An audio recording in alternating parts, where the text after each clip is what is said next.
Ce programme est financé par les amis et partenaires du ministère de Joyce Meyer.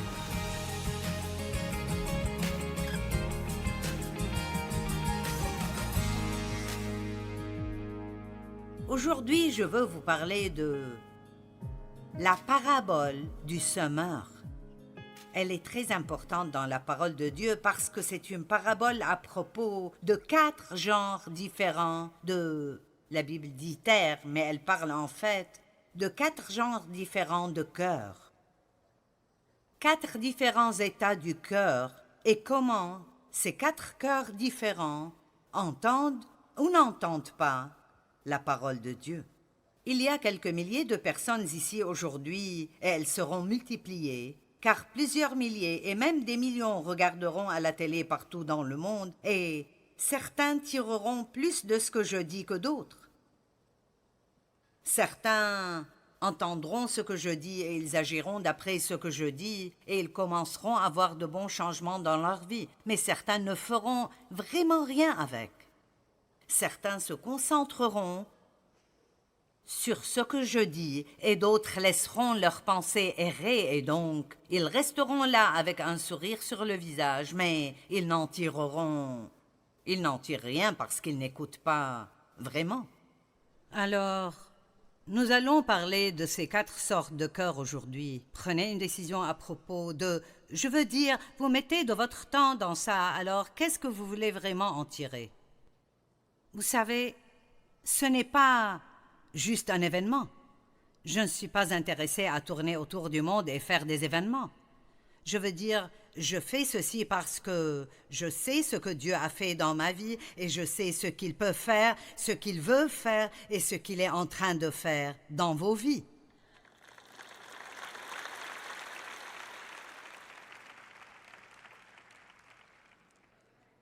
Et je veux tellement que vous ayez la bonne vie que Jésus est mort pour vous donner. Et la seule chose qui rendra ça possible est que vous... Maintenant, écoutez bien. Connaissez la parole et agissez d'après ce que vous entendez. Écoutez sans rien faire est vraiment inutile. La seule chose, si vous savez beaucoup de choses, mais vous n'agissez pas d'après cela, alors vous devenez orgueilleux à cause de tout ce que vous savez et vous voudrez dire à tout le monde quoi faire.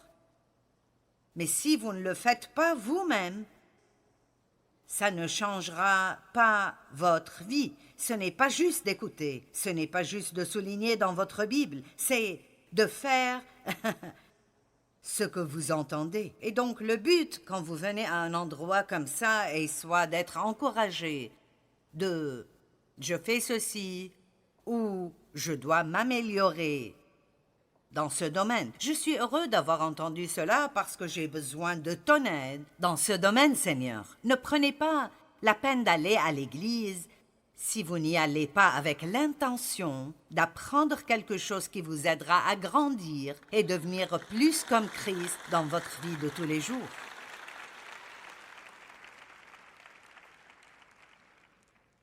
Vous savez, certains disent « je vais à l'église chaque dimanche ».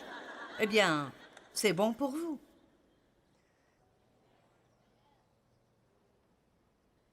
Mais pouvez-vous vous rappeler le jour suivant de ce que le pasteur a dit? J'espère que demain, quand quelqu'un vous demandera de quoi a parlé Joyce, que vous pourrez lui dire pas seulement « je ne sais pas, mais c'était vraiment bien ». Vous savez. Et ce qui est intéressant là est que Jésus a dit à ses disciples, si vous ne comprenez pas cette parabole, vous ne pourrez comprendre aucune des paraboles. Waouh, quelle déclaration! Si vous ne comprenez pas cette parabole, vous ne comprendrez aucune des paraboles. Et ensuite, il dit aussi dans Marc 4, 24, et ceci est très important, la mesure d'étude dont vous vous servez pour la vérité que vous entendez est la mesure de vertu et de connaissance qu'on vous appliquera. Je répète, la mesure de pensée et d'étude. Remarquez bien, de pensée et d'étude. dont vous vous servez, pour la vérité que vous entendez, et la mesure de vertu, ce qui est un autre mot pour la puissance, et de connaissance qu'on vous appliquera. Je fais ma part. Mais si vous ne faites pas votre part, eh bien, vous passerez peut-être du bon temps, mais je veux que vous ayez plus que du bon temps. Je ne veux pas que vous soyez désolés d'avoir investi ce temps. Et je veux que dans un an, vous pourriez vous rappeler quelque chose a changé dans ma vie il y a un an, quand je suis allée à cette conférence. On m'a raconté une histoire. La dame me l'a racontée elle-même et je vais prendre le temps de vous la raconter.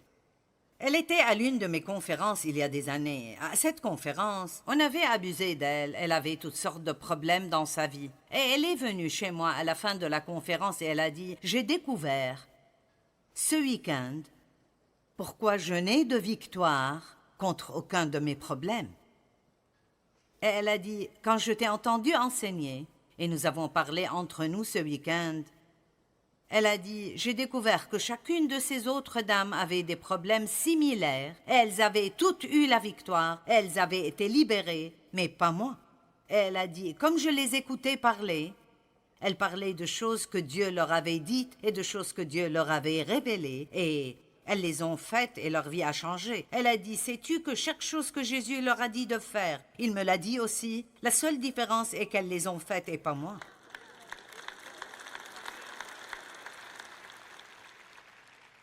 Mon fils aîné m'a dit une fois, celui qui s'occupe du ministère, il a dit, chaque fois que toi et papa devaient m'appeler pour me corriger, je réalise qu'avant cela, Dieu a toujours essayé de me le dire lui-même.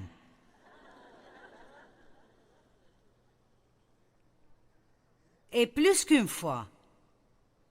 Mais comme je ne voulais pas l'écouter, il devait me parler à travers vous, ce qui est plus dur.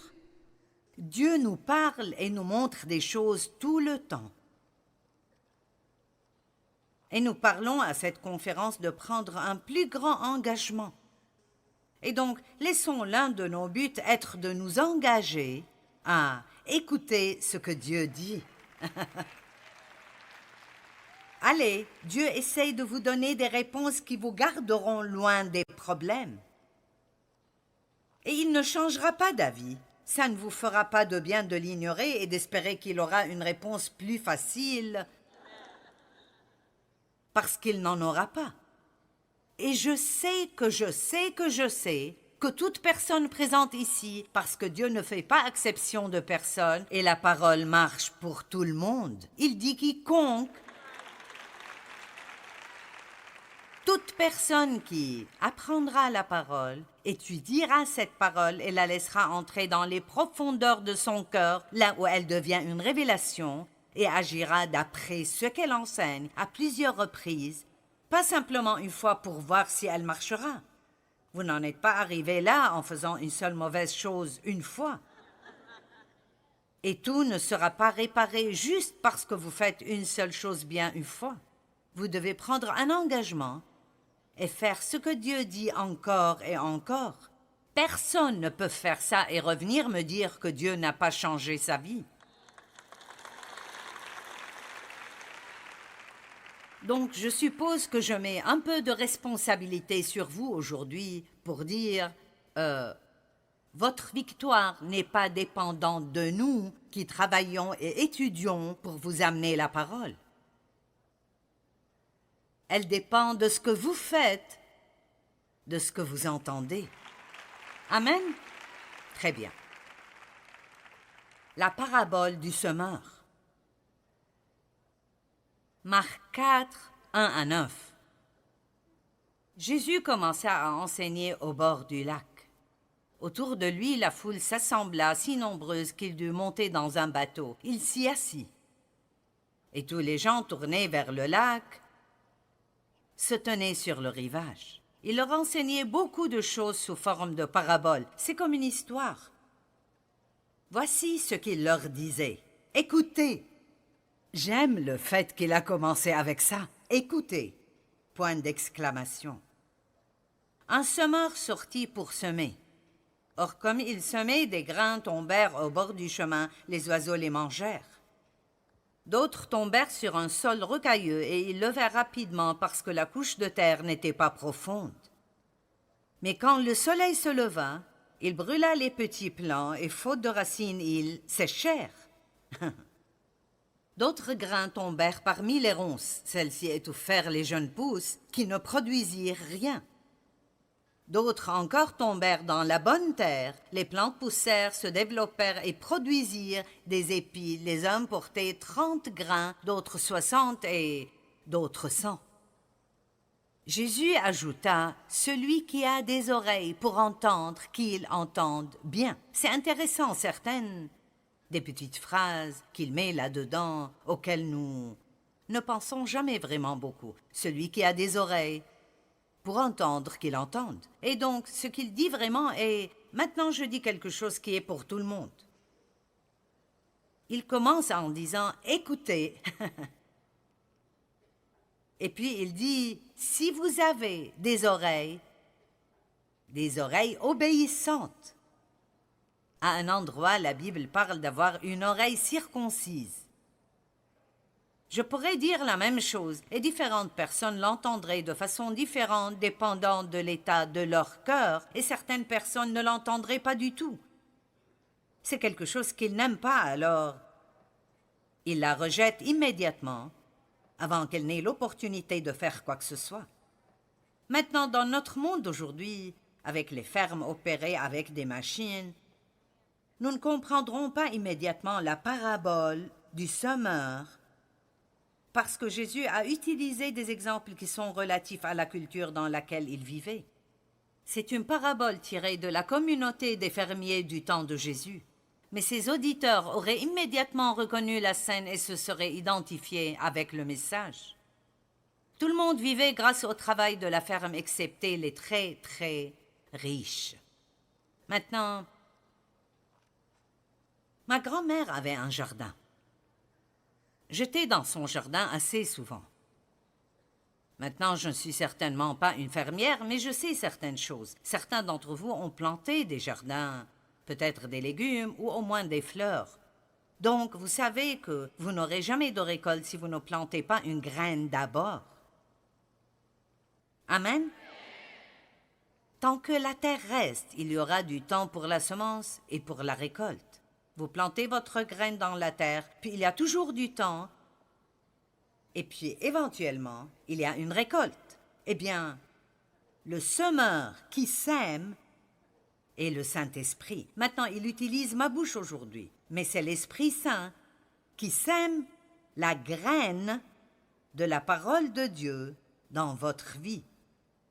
Si vous prenez cela et vous l'écoutez vraiment, vous vous accrochez vraiment à quelque chose. Vous ne pouvez probablement pas vous rappeler chaque petite chose que je dis, mais nous avons rendu cela si facile aujourd'hui. Les gens n'ont même pas besoin de regarder leur Bible. Et je pense que nous n'avons pas donné une grande faveur aux gens. Tout dans la vie est tellement facile aujourd'hui. Vous devriez voir ce que je devais faire avant pour étudier pour un seul message. Maintenant, vous sortez juste votre ordinateur et vous pouvez trouver tout ce que vous voulez. J'ai lu quelque chose que j'ai beaucoup aimé. N'importe qui peut se rapprocher de Dieu, mais tout dépend de combien de temps ils veulent consacrer à ça. Dieu ne choisit pas juste une poignée de personnes spéciales qui sont proches de lui et tout le reste du monde n'obtient pas cette opportunité. Nous avons tous des choix dans la vie concernant ce que nous allons faire de notre temps. Et donc,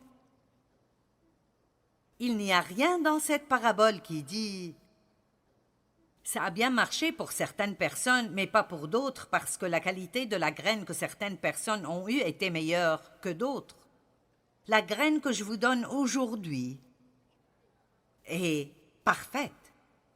C'est une graine en bonne santé. c'est une bonne graine. Donc il n'y a rien de mal dans cette graine. Si vous ne tirez rien de ceci, ce n'est pas à cause de la graine. C'est l'état de votre cœur. Et comment vous entendez? 4 genres de terre, 4 genres de cœur. La première était le bord du chemin. Il était si dur que quand le semeur, c'est comme s'il avait un sac autour du cou et il était plein de graines et il en jetait juste partout. Et c'est vraiment ce que je fais aujourd'hui.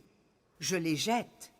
Et c'est palpitant de penser que nous sommes ici à Ohio, avec quelques milliers de personnes ici, mais ce message est enregistré et ira tout autour du monde en 100 langues différentes. Donc, mon Dieu, nous semons aujourd'hui. Nous jetons des graines partout. Mais certaines personnes verront cela sur leur télé et diront « Oh oui, une autre de ces fanatiques de la Bible. » Parce qu'elles ont un problème de cœur. Elles ont une mauvaise attitude. Certaines personnes ont une mauvaise attitude contre des personnes comme moi et elles ne savent même pas pourquoi. C'est étonnant les choses que nous croyons et nous ne savons même pas pourquoi.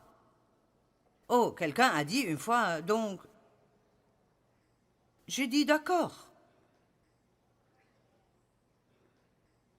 Des graines sont tombées sur un sol rocailleux, d'autres parmi les ronces et d'autres dans la bonne terre. Il n'a pas donné plus d'explications à ce moment-là à la foule, mais plus tard Jésus a pris ses disciples de côté et il leur a dit « Vous ne comprenez pas cette parabole? Comment alors comprendrez-vous les autres paraboles? » Eh bien, je n'ai jamais vraiment pensé à cela autant que je l'ai fait quand je me préparais pour ceci. Et j'ai pensé, ceci est important. Si vous ne comprenez pas ceci, vous ne comprendrez aucune des autres paraboles. Je vais expliquer ceci pour voir pourquoi Jésus a dit ceci. Tout d'abord, les gens ne comprenaient pas pourquoi Jésus est venu. Ils ne comprenaient pas. Il est venu pour amener une révolution. Et une révolution veut dire que les choses se retournent et quelqu'un vient et commence à faire des choses que personne n'a vues avant et cela amènera de grands changements. Les gens ne comprenaient pas le type de révolution qu'il amenait. Ils voulaient, écoutez, ils voulaient et s'attendaient à ce qu'il se révolte contre les gouvernements injustes et établisse un trône terrestre pour lui-même et règne sur le monde. Ses disciples ont vraiment pensé qu'il allait établir un trône quelque part et qu'il serait ces gars importants et qu'il allait donner des ordres et réparer ce qu'il n'allait pas.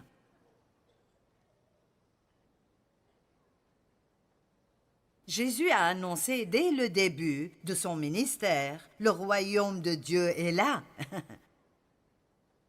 Il présentait un genre de royaume très différent, là, et c'est un royaume dans lequel nous vivons, au milieu du monde dans lequel nous vivons, qui est un type de royaume. Nous, les croyants en Jésus-Christ, nous vivons dans un autre royaume qui est un peu comme un royaume secret que personne ne peut comprendre, sauf s'il est un croyant. Nous le comprenons, mais le monde ne le comprend pas. Amen. Je viens de faire toute une série de messages. Il y a 1 ou 2 conférences à propos du royaume secret dans lequel nous vivons. Et j'aime l'appeler le royaume à l'envers parce qu'il est vraiment l'opposé polaire du monde. Si vous voulez plus, vous devez donner plus. Si vous voulez être premiers, soyez les derniers. Si quelqu'un vous exploite et vous traite injustement, vous n'avez pas besoin de perdre votre vie à les haïr. Vous pouvez leur pardonner. Allez, vous feriez mieux d'être plus enthousiasmé que cela. Savez-vous que les gens qui ne sont pas sauvés n'ont pas d'autre option que de haïr, de vouloir prendre leur revanche et d'être pleins d'amertume et de laisser cela les consumer et ruiner leur vie? Mais nous avons une autre option. Dieu nous fortifie. Il nous permet, en fait, d'avoir la compassion envers la personne qui nous maltraite. Et nous pouvons dire, comme Jésus l'a dit, « Père, pardonne-leur, ils ne savent pas ce qu'ils font. »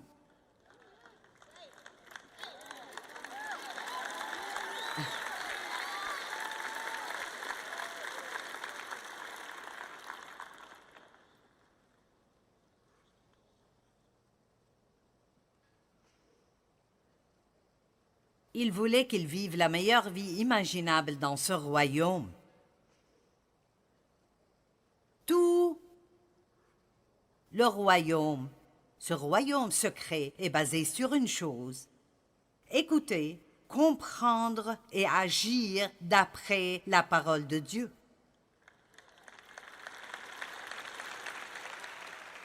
Je ne sais même pas comment dire à quelqu'un qui ne sait pas déjà combien les paroles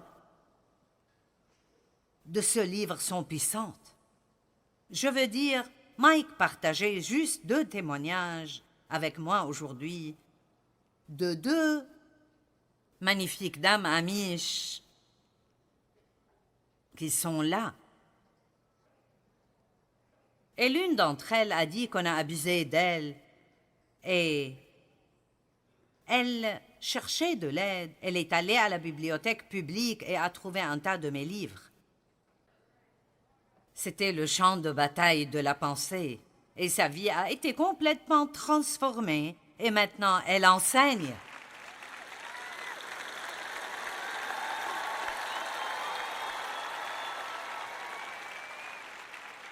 Et ce n'est pas à cause de mon livre. Ça n'a rien à voir avec ça. C'est la parole de Dieu. La parole de Dieu est aussi puissante que ça.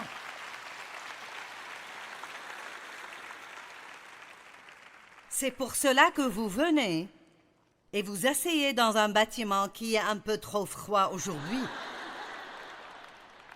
La parole de Dieu est remplie de puissance. Vous n'entendez pas juste des paroles normales quand vous entendez la parole de Dieu. C'est comme des balles de puissance. Mais écoutez, la parole de Dieu est comme de la nourriture. Si vous avalez votre nourriture tout rond ou vous mâchez à peine, vous n'en obtiendrez aucune valeur nutritive. Vous comprenez cela? C'est de même avec la parole de Dieu. Vous pouvez m'entendre parler de cela aujourd'hui, et je ne dis pas que vous ne prendrez rien de cela, quelqu'un pourrait en tirer quelque chose. Mais si vous en tirez même 2 ou 3 choses, peut-être que vous avalez juste vraiment vite ce que j'ai dit et vous rentrez chez vous et vous faites le travail vous-même. Allez, cherchez les versets. Trouvez la définition des mots. Cherchez tous les versets que vous pourriez trouver sur ce sujet. Vous seriez émerveillés par ce que ça fait pour vous si vous lisez votre Bible et vous trouvez ces versets et vous les lisez vous-même, comparé à si quelqu'un vous les lit. Je suis très sérieuse concernant ce que je dis aujourd'hui. La mesure de l'étude que vous donnez à la vérité que vous entendez. Nous devons dépasser cette pensée que quelqu'un d'autre devrait tout faire pour nous. Amen.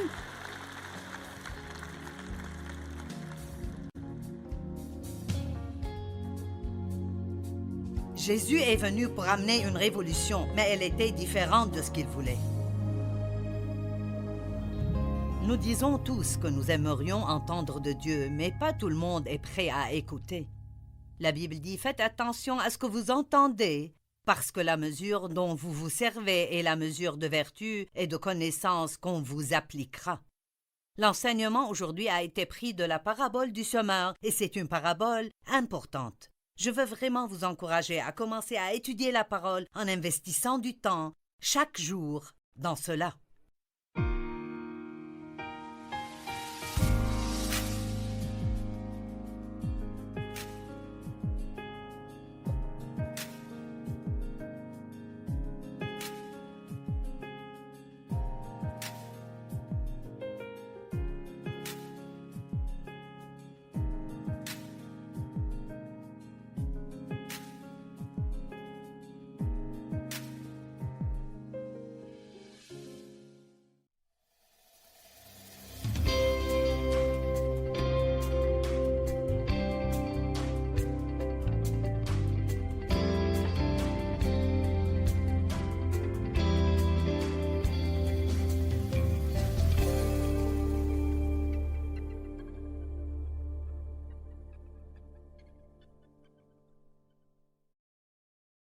Ce programme est financé par les amis et partenaires du ministère de Joyce Meyer. « 2 Timothée chapitre 1, verset 7.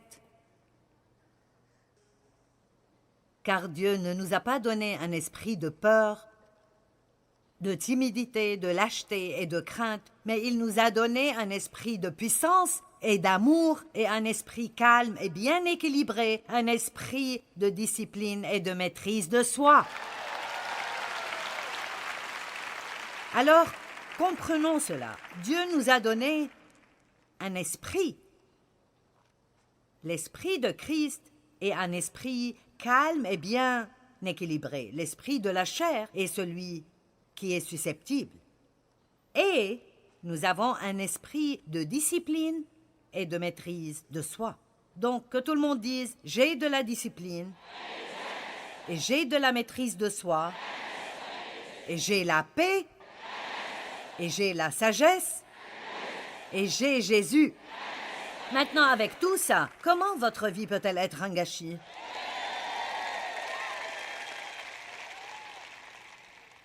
Donc, nous devons commencer à utiliser toutes ces choses merveilleuses que Dieu nous a données. L'espérance, pour moi, est un stabilisateur réel dans notre vie, mentalement et émotionnellement. En fait, la Bible dit que l'espérance est l'encre de nos âmes. Et votre âme est votre esprit, votre volonté et vos émotions. C'est notre âme qui s'irrite. En fait, vous avez la paix dans votre esprit, vous avez la sagesse dans votre esprit, mais c'est notre âme qui s'irrite. Donc, ce que nous devons faire est de laisser ce qui est dans notre fort intérieur faire surface quand ces stresseurs viennent contre nous de l'extérieur. L'espérance est l'encre de nos âmes et elle est vraiment une attitude positive qui dit « Jésus va prendre soin de cela. Je crois que quelque chose de bien va arriver. Je crois que Dieu va en tirer le bien. » Satan veut que nous soyons sans espérance. Et en fait, le mot biblique pour le manque d'espérance est désespoir. Et le mot désespoir, si vous le définissez, signifie que nous sommes sans issue. Il n'y a pas moyen. Ça signifie être tout à fait sans issue et sans ressources, être sans espoir ou abandonné. Décidez d'avoir de l'espérance. N'attendez pas de vous sentir plein d'espoir. Ne restez plus au bord de la falaise et rappelez-vous de qui vous êtes en Christ. Dieu est pour moi. Il travaille sur cette situation. J'ai de l'espoir. Ça rend le diable furieux quand vous avez de l'espérance. En fait, la parole de Dieu dit que si vous êtes un prisonnier de l'espoir, Dieu vous donnera le double de ce que vous avez perdu ou abandonné. Il restaurera doublement votre ancienne prospérité. Tout ce que vous avez perdu, Dieu le restaurera double si vous êtes un prisonnier de l'espoir. Les prisonniers sont sous verrou dans quelque chose qu'ils ne peuvent pas quitter. Vous avez besoin d'être sous verrou avec l'espoir. Et n'importe combien les choses peuvent être mauvaises, vous continuez à dire « quelque chose de bon va m'arriver ». Et si vous faites ça, cela vous délivrera du stress. Dieu va arranger les choses. Nous devrons faire attention comment nous parlons, et je dois vous dire ça parce que vous pouvez vous parler jusqu'à devenir enragé, et moi aussi. J'ai partagé avec vous hier que quand Jésus était sur la croix, il a parlé pour 1 minute, et pendant 5 heures et 58 minutes, il était silencieux. Pouvez-vous imaginer certaines des choses que nous aurions dites si nous étions sur cette croix? Allez! Nous ferions mieux d'être contents qu'il ait envoyé Jésus au lieu de l'un d'entre nous. N'ai-je pas raison? Plus vous parlez, plus vous vous irritez vous-même. Combien d'entre vous croient cela? Plus vous parlez, plus vous vous irritez vous-même. Donc, dites des paroles d'espérance. Dieu va arranger les choses. Quelque chose de bien va en sortir. Je refuse d'arrêter d'espérer. 2 Corinthiens 4:8. Nous sommes pressés de toutes parts, opprimés de toute manière, mais non pas écrasés, désemparés, inquiets et en perplexité, ne trouvant pas d'issue, mais non pas abattus ou désespérés. Donc Paul avait beaucoup de causes de stress dans sa vie, et pourtant il dit que nous sommes toujours pleins d'espoir. Quand ils étaient en prison à minuit, ils chantaient encore. Et c'était un tel témoignage au gardien qu'il a fini par recevoir le salut. Vous savez que quand vous gardez la paix et la joie au milieu de situations vraiment difficiles dans votre vie, c'est un témoignage aux autres personnes. L'un des plus grands témoignages que nous avons pour d'autres personnes est lorsque nous pouvons rester stables dans des temps difficiles. La Bible dit dans 1 Corinthiens 10:13, « Aucune tentation qui vient à votre rencontre n'est au-delà de ce que d'autres ont eu à faire face, et tout ce que vous devez vous rappeler est que Dieu ne vous laissera jamais tomber, et il ne laissera jamais personne vous pousser au-delà de vos limites. Il sera toujours là pour vous aider. » Que tout le monde dise « Quelque chose de bon va m'arriver ». Maintenant, je veux vous parler à propos de simplifier votre vie, car cela éliminera beaucoup de stress. Le monde est devenu tellement compliqué. La vie est devenue très compliquée, mais nous pouvons changer notre approche à la vie. Donc, 10 manières pour simplifier votre vie. Numéro 1. Débarrassez-vous du chaos.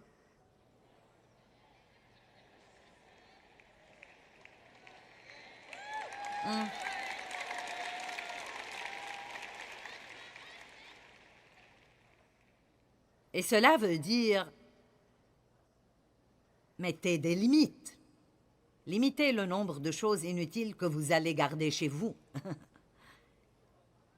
Si vous ne l'utilisez pas, donnez-le. Amen. Quelqu'un a suggéré de mettre tous vos cintres d'une certaine manière, et quand vous portez quelque chose, remettez le cintre à l'envers. Et après 1 an, tous les cintres que vous n'avez jamais touchés, envoyez ces habits à quelqu'un d'autre qui n'a pas beaucoup. Vous dites, bien, qu'est-ce que mon désordre?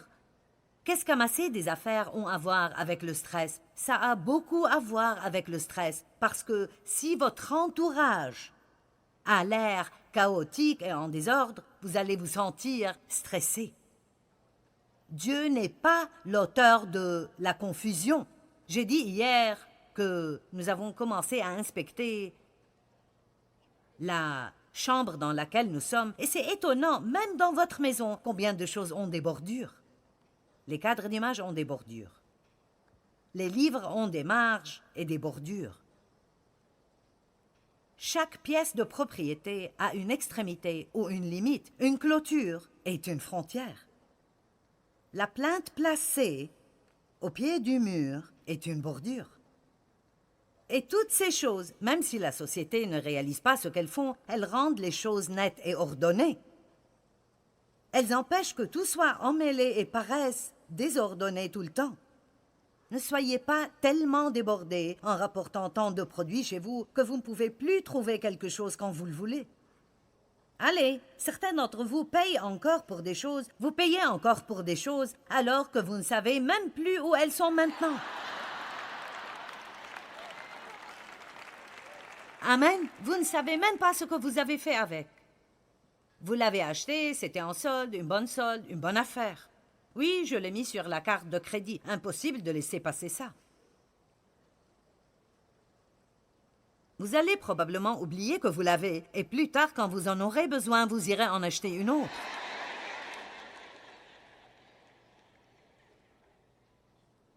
« 1 Corinthiens 14:33 Dieu n'est pas un Dieu de confusion et de désordre, mais de paix et d'ordre. Et s'il vous est difficile de vous débarrasser de vos trucs, amenez quelqu'un pour qu'il vienne et vous en débarrasse.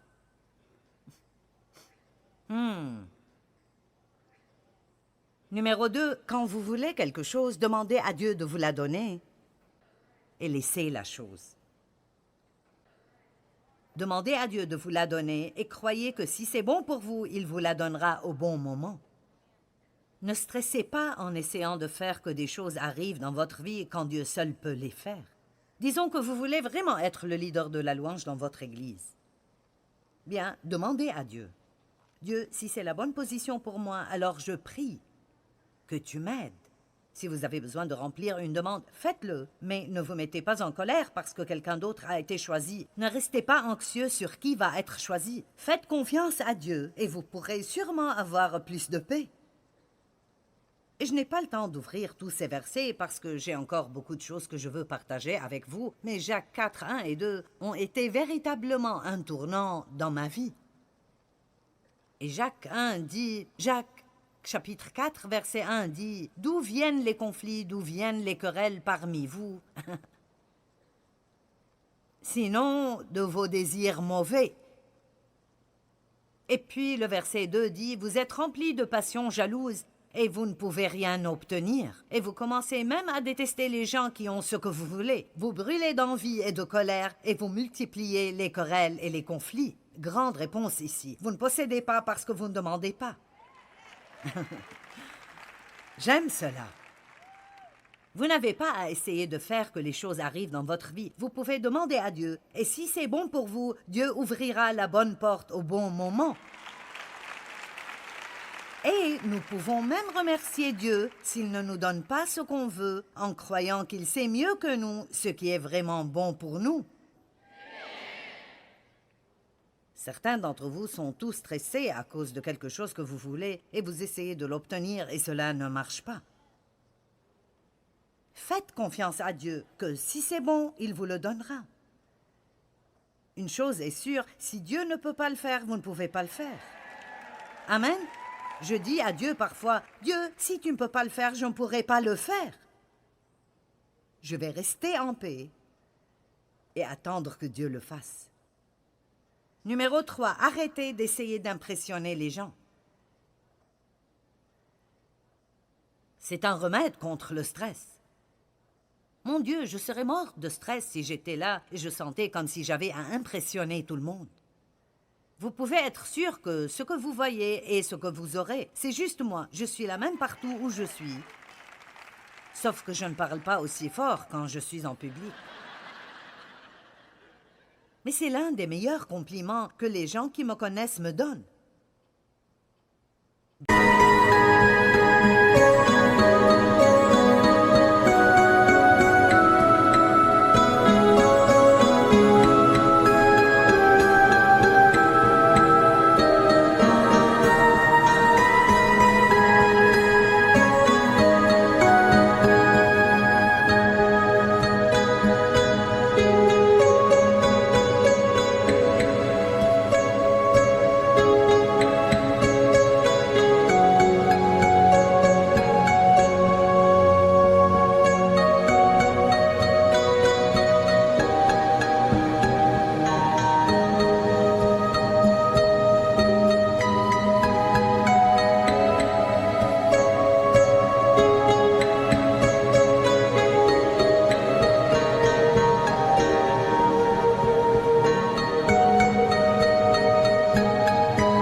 Joyce est juste Joyce.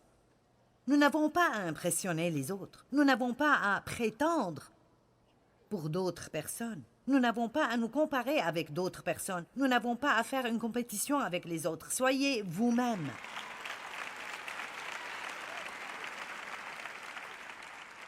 Numéro 4, ne soyez pas facilement offensés et soyez rapides à pardonner. L'offense, la colère, l'amertume et la rancune sont certaines des choses les plus stressantes que vous puissiez avoir dans votre cœur. Numéro 5, quand vous péchez, admettez-le. Recevez le pardon. N'oubliez pas qu'il n'y a pas de condamnation et continuez. Ne laissez pas les fautes d'hier ruiner aujourd'hui. Numéro 6, donnez la miséricorde plutôt que d'essayer de vous venger.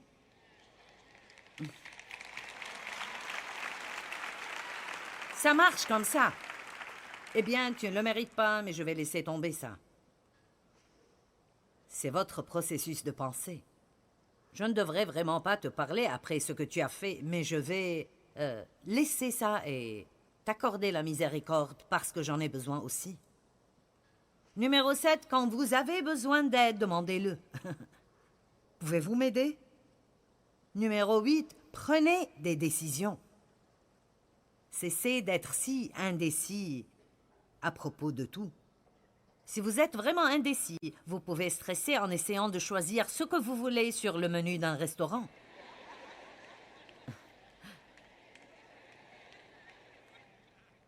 Numéro 9, ne soyez pas surengagé. Être engagé, mais non surengagé. Et voici une chose à faire. Avant de prendre tout engagement, réfléchissez bien à tout ce que ça vous demandera pour faire ce que vous avez dit vouloir faire.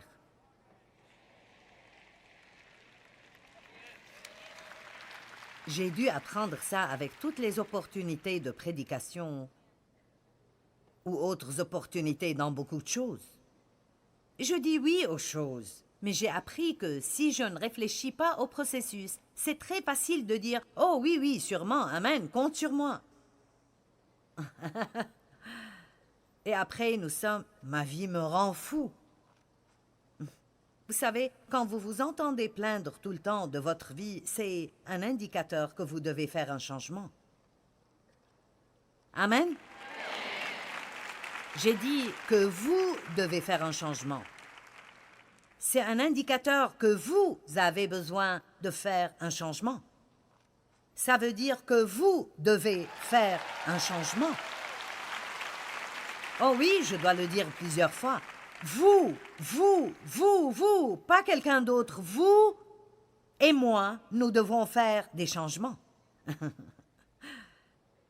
Venez à moi, vous tous qui êtes lourdement chargés, et je vous donnerai du repos. Prenez mon joug sur vous et apprenez. Apprenez de moi. Cette façon de simplifier les relations. Numéro 1, n'essayez pas d'être le meilleur ami de tous.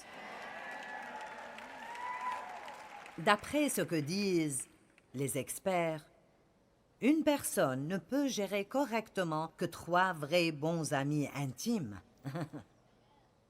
Donc, quand vous essayez d'être le meilleur ami de tout le monde, vous finissez par ne pas être un bon ami. Maintenant, nous pouvons avoir beaucoup de personnes que nous aimons et beaucoup de personnes que nous apprécions, mais les relations proches demandent du temps et demandent de l'effort. Numéro 2, ne vous attendez pas à ce que les personnes ne vous déçoivent jamais. Ils le feront. Numéro 3, ne vous mêlez pas excessivement des affaires d'autres personnes.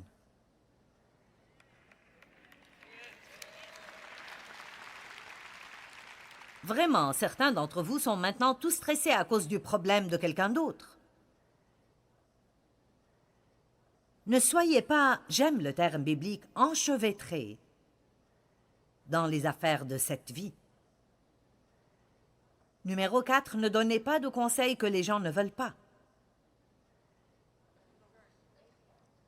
Numéro 5, complimentez les gens 100 fois plus que vous ne les critiquez.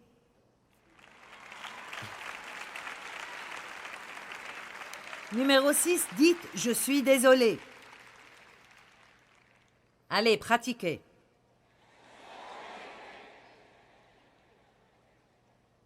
Maintenant, dites-le avec l'air de signifier ce que vous dites. « Je suis désolé ».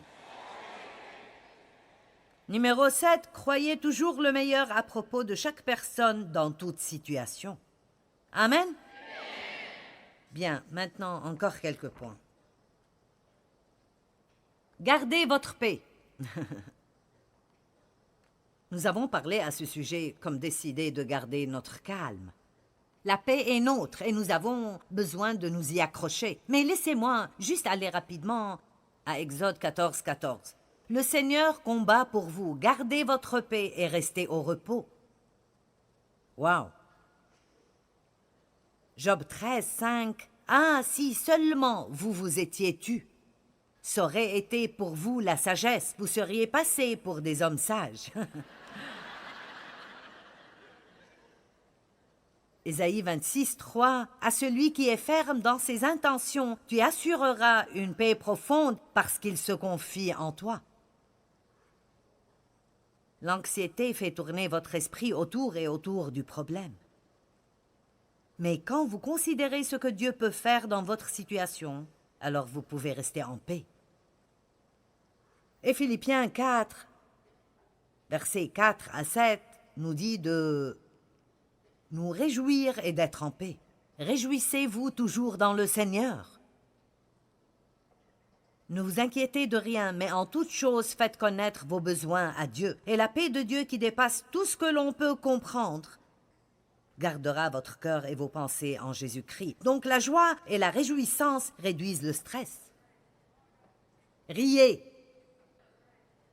Riez pour que le stress quitte. Riez pour une bonne santé physique. Vous dites, eh bien, il n'y a rien de drôle dans ma vie.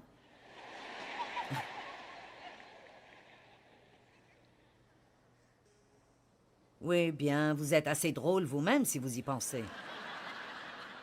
Jésus a dit, dans Jean 16, 33, « Je vous ai dit cela afin que vous ayez la paix parfaite en moi. Dans le monde, vous connaîtrez la détresse et vous aurez à souffrir, mais prenez courage. » Moi, j'ai vaincu le monde. Devinez quoi? Les scientifiques ont découvert que le bonheur réduit le stress. La science a découvert ça. Ils ont un nom pour ça. Ils l'appellent la psychologie positive. Devinez quoi? Dieu savait ça avant qu'il ne le découvre.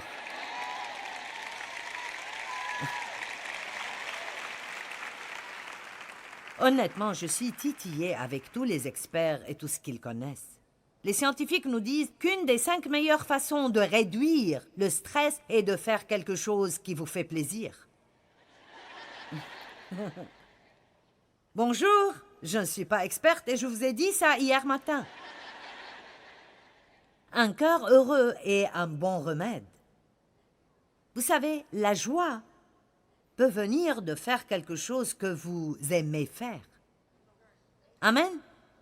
J'ai fait mon plan pour quand je vais rentrer chez moi. Vous voulez savoir ce que je vais faire les 2 jours qui viennent? Laissez-moi voir si je peux trouver où je l'ai mise. OK. Aujourd'hui, je vais quitter ici. Je vais prendre une tasse de café que quelqu'un va me faire dans quelques minutes. Je vais profiter de mon temps avec certains de mes collègues qui retournent avec moi. Oui, j'ai déjà décidé que je vais prendre plaisir en leur compagnie. Ce ne sera pas le temps de correction ni de parler de ce qui n'a pas bien été avec la conférence. Vous pouvez décider quand vous allez visiter des gens qui vous parentent, même si vous ne les aimez pas, que vous allez jouir de leur compagnie. La Bible dit qu'une femme doit jouir de son mari. Amen. Et j'ai déjà décidé que je vais rire à chaque fois que j'en ai l'occasion. Donc, tous ceux qui vont être avec moi, apprêtez-vous à être drôles.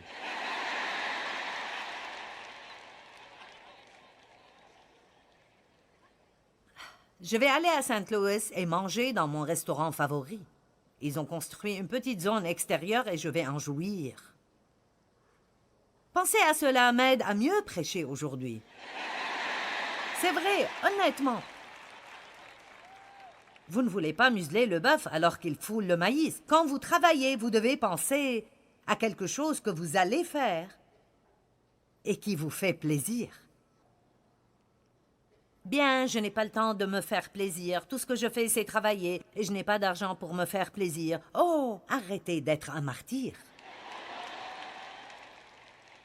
Certains d'entre nous ne faisons rien pour nous faire plaisir parce que si nous ne le faisions pas, nous ne pourrions plus nous plaindre.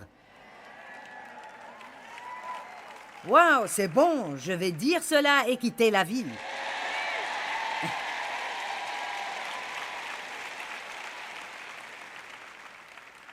Prenez une pause. Faites-vous plaisir. Non seulement ça, j'ai déjà eu mon plan pour demain. Vous voulez entendre ça aussi? Je vais me lever le matin, je vais passer du temps avec Dieu. Puis je vais marcher et prier. Puis je vais faire quelques retouches que je dois faire pour terminer mon livre. Puis je vais sortir pour dîner avec Dave et je vais manger des pâtes. Je me permets des pâtes une fois par semaine, c'est ma limite. Et c'est mon jour de dessert. Oh! Quel bon jour je vais avoir! Et vous savez, la semaine prochaine, je vais être quelque part d'autre et je devrais faire un programme de télévision de 45 minutes et enseigner pour 45 minutes. Et c'est bon, parce que si je prends le temps de faire quelque chose que j'aime faire entre ces programmes, alors je ne vais pas chuter ni être surchargé. Amen. Et quel que soit ce qui se passe dans votre vie, faites-vous une faveur et essayez de faire certaines choses que vous aimez faire, que ce soit pour 5 minutes de mini-vacances ou aller quelque part pour 2 jours entiers. Vous ne pouvez pas survivre si vous ne faites que travailler, stresser, travailler, ne pas dormir, manger des cochonneries tout le temps, s'inquiéter, s'irriter, essayer d'impressionner les gens. Nous n'avons vraiment pas à vivre stressés et surchargés. Jésus a dit « Venez à moi ». Vous tous qui êtes fatigués et surchargés et peinés sous la charge, et je vous donnerai du repos. Prenez mon jour.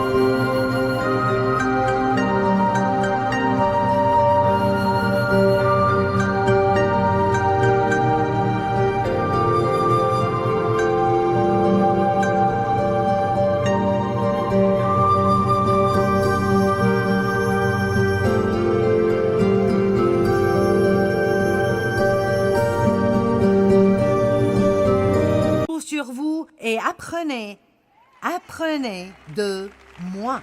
Allez, donnez la louange à Dieu. Amen. Merci Seigneur.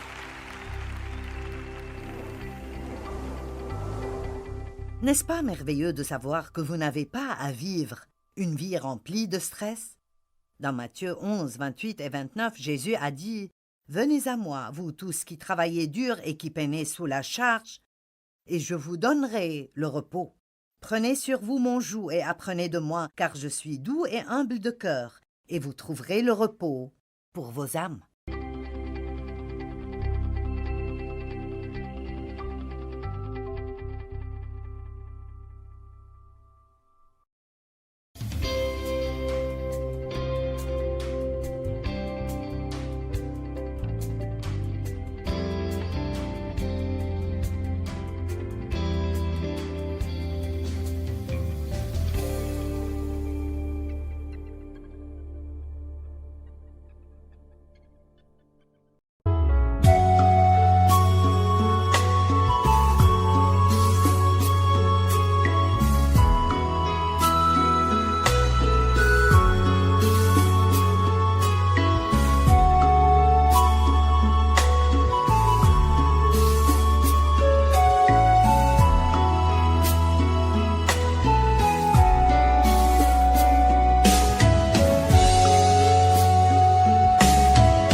khắp phương trời vẫn nhớ tới quê hương.